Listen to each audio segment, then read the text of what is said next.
जय हिंद साथियों, आपने देखा राज्यसभा चुनाव के अंदर जो 5 वोट सीधे के सीधे एक इंडिपेंडेंट कैंडिडेट को गए।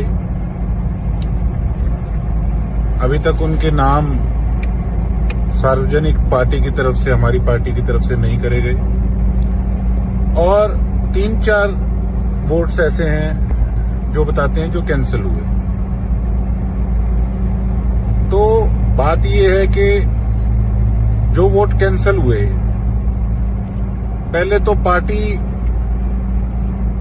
उनके नाम डिस्क्लोज करे, ओपन करे कि किस किस के नाम, किस किस की वोट जो है वो कैंसिल हुई है। अब कई फेक न्यूज डाल रहे हैं जिसमें मेरा भी नाम डाल रहे हैं कि मेरी वोट भी कैंसिल हुई है। देखो, कहीं ना कहीं हमारे इलाके की जनता, लोग उस चीज को सोचते हैं कि कैंसिल हुई है, क्यों हुई है, इसकी क्या आखिर मंशा थी। इसमें कोई दोहराई नहीं कि सीएम साहब मेरे घर आए। मैं आज भी कहता हूं, एज ए पर्सन मैं उनकी बहुत इज्जत करता था, आज भी करता हूं और हमेशा उनकी इज्जत करता रहूंगा एज ए पर्सन। ऐसी बात नहीं, खट्टर साहब भी, उन्होंने भी मेरे से बात करी, मेरे से मुलाकात हुई। मैं बेशक किसी से भी मिलूं, हम विधानसभा के अंदर भी सबसे मिलते हैं। तो अगर कोई भी व्यक्ति बुलाए तो किसी से कोई लड़ाई तो नहीं है। पार्टीबाजी एक अलग चीज है, सामाजिक रिश्ते अपने अलग जगह हैं।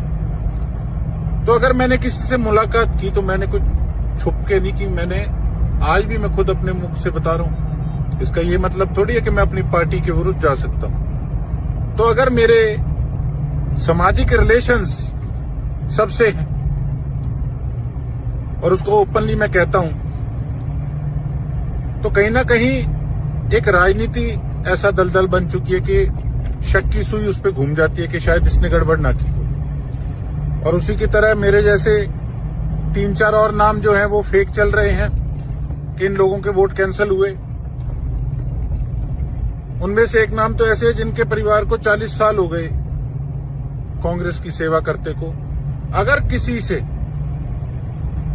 किसी का वोट कैंसिल हुआ भी है, किसी बुजुर्ग का हुआ है या किसका कैंसिल हुआ है, तो कम से कम उसको सार्वजनिक करना चाहिए कि आखिर वो कैंसिल हुआ क्यों है। मेरा नाम आया तो क्या केवल इसलिए कि अगर मैं सैनी साहब से मेरे अच्छे संबंध हैं या खट्टर साहब की मैं रिस्पेक्ट करता हूं, क्या इसलिए? तो हमारी पार्टी को वो नाम जो हैं वो सार्वजनिक करने चाहिए।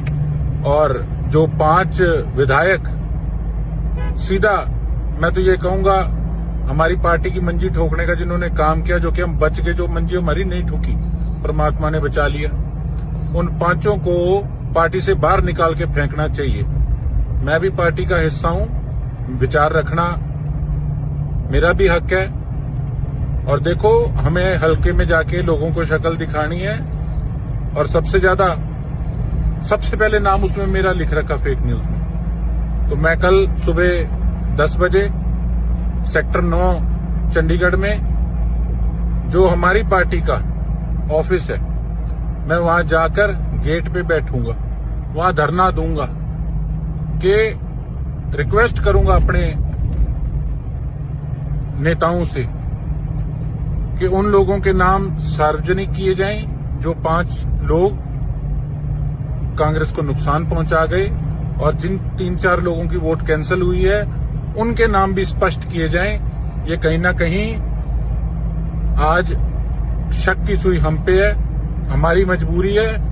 और 37 में से अगर 5-7 जनों को हमारी पार्टी निकाल भी देती है तो कोई फर्क नहीं पड़ने वाला। कौन सा सरकार गिर जाएगी? कम से कम आगे से सबक मिल जाएगा कि इस तरीके का काम नहीं करना।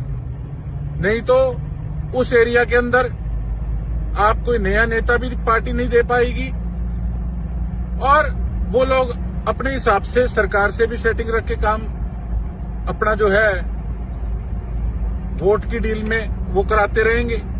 तो ऐसे तो पार्टी और कमजोर होगी। तो ऐसे लोगों को उठा के बाहर फेंकना चाहिए। यही मेरी मांग है मेरी पार्टी से, और आज हमारे अस्तित्व की बात है।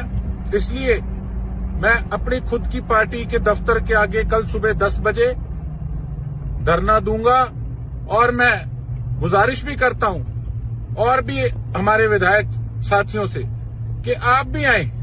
कोई हम विरोध नहीं कर रहे, हम मांग कर रहे अपनी पार्टी से।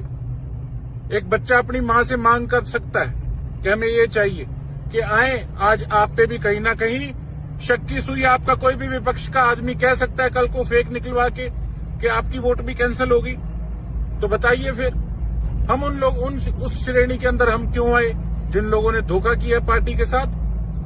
तो कल जाऊंगा मैं 10 बजे और वहां सेक्टर 9 चंडीगढ़ हमारे कांग्रेस ऑफिस के आगे धरने पे बैठूंगा और मांग करूंगा कि ये चीजें जो आपको बताइए ये होनी चाहिए। ये मेरी आपसे, मेरी पार्टी के लीडरशिप से मेरी हाथ जोड़ के प्रार्थना है। धन्यवाद।